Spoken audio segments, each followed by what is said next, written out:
Hey guys, what's going on? Porter from Roll for New GM.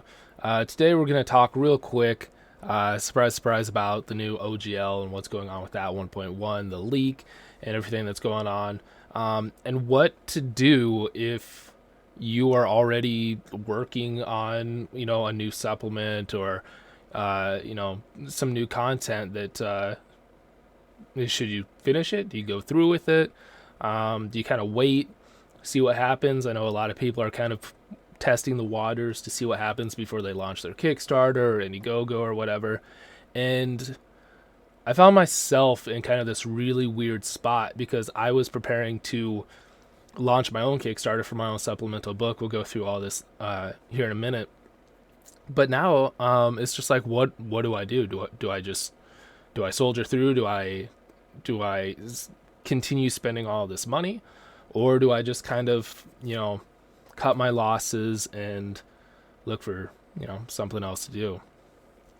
So, in case you haven't read through anything that's going on, changes will reportedly change the rules, which allows third-party creators to control or to create and sell their own supplemental products, thus making it harder for these to be created and sold without their approval. According to Gizmodo's Linda Codega, the new D&D license OGL 1.1 will take aim at controlling what kinds of content can be distributed. Global giant Hasbro, through Wizards of the Coast, regularly creates new additions to the game, but the current license allows for creative game masters and players to dream up their own additions to the existing system and sell them. And so I had done a couple things on DM's Guild. I put up some free content, some little side quests. I have a couple of things of magic items and stuff. I'll put the links in the description down below. You can check them out. But with DM's Guild, they're already taking 50% of whatever you make. And so over the last year, I think I made like $30 because they take half. And that's like an average thing for, an extra $60 just for doing something that I liked and threw it up there for free, and people didn't have to pay for it. They just decided, to give me a buck here, a buck there. And they already took 50% of that from DM's Guild. And now I understand because there's a little bit more you can do on DM's Guild. They have their whole rules going over everything. But because that 50%, I was like, you know what, I'm just going to take a lot of new content that I do. I'm going to put it all together in a new supplement. So I had a subclass for each of the core classes. I have a ton of side dungeons and different quests, magic items, all of this stuff. And I've been working on this over the past couple of months and, dumping a bunch of money into art, especially art is, of course, a big thing. And so now I'm kind of finding myself in a place of, do I wait? Do I go through with it? What do I do? So this says, at this present moment, as per the current OGL, creators, both amateur and professional, are granted permission. Amateur and professional, I really like that. I think that's what makes it really neat. You can find all sorts of content. Are granted permission to release content containing the game's unique mechanics and systems. Most of the current versions of the game explain that these items, which together make up what is called the System Reference Document (SRD), are perpetually protected as long as the involved parties abide by the terms of license. You can see there's been a lot of outrage, especially because their wording kind of goes back and forth. So it started out with, as long as you don't make over $750,000, which is probably a majority, don't worry about it. Well, the language has been changed and taken back, and well, you know what? Actually, we can, if it's $5,000, $4,000, it just keeps changing. And probably the most shocking is they can just take your content and it's theirs now. It's like, well, well, wait a minute. So I have some stuff here. So as you can see, I've been working on a lot for this book. I had my my video ready to go. All this art that I paid for, getting the logo done, everything ready. And now I just find myself in a really tough spot. Do I go ahead and just launch the Kickstarter anyway?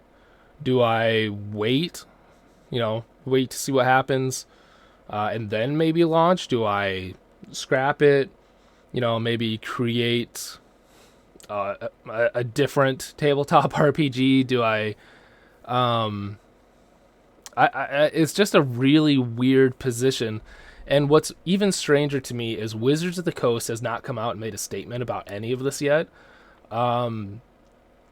which makes me feel like they knew what with the leak. They could have come out and been like, "Oh no, that was just a draft. That was just some stuff we were playing with." But it's been since Thursday, so they've had time, and they have not come out and said anything yet, which makes me believe that they knew good and well what was in that document, and now they're just they're sitting back and waiting to see our reaction, which is, of course, confusion, anger, frustration, because there are a lot of channels, obviously larger than mine, talking about this and how much they're going to be affected by this. I was just about to do my first thing. Like, I was just starting to get into this world. And then, as soon as I'm about to launch something, they're like, "Oh, by the way, let us screw this up for you." These changes have angered some fans and creators alike. Some. That's all. Game designer Benjamin Huffman responded to the news, tweeting, "The thing is, even if Wizards of the Coast drops OGL 1.1 completely, we all know how badly they tried to screw over the community of third-party creators and that have their allowed to get their game to flourish. We know they'd hurt all of us for the promise of minuscule gains." Yeah. So I mean, even if they do walk it back, and they're like, "Yeah, no, that was we were just coming up with some ideas, kind of spitballing back and forth."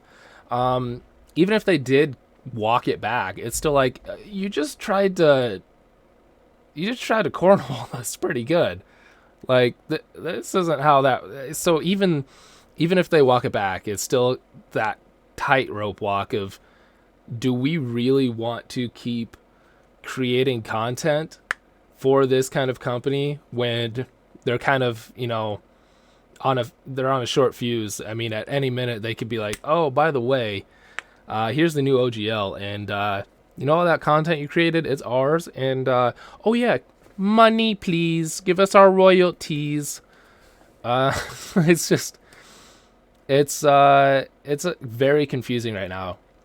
And I was kind of waiting because I just started getting back into posting YouTube videos again, preparing the book and doing all this stuff, and now I just don't know what to do. And so I feel like there's probably a lot of other smaller creators like me, who kind of casually post stuff on DM's Guild, might be working on some kind of supplement, and now we just don't know what to do.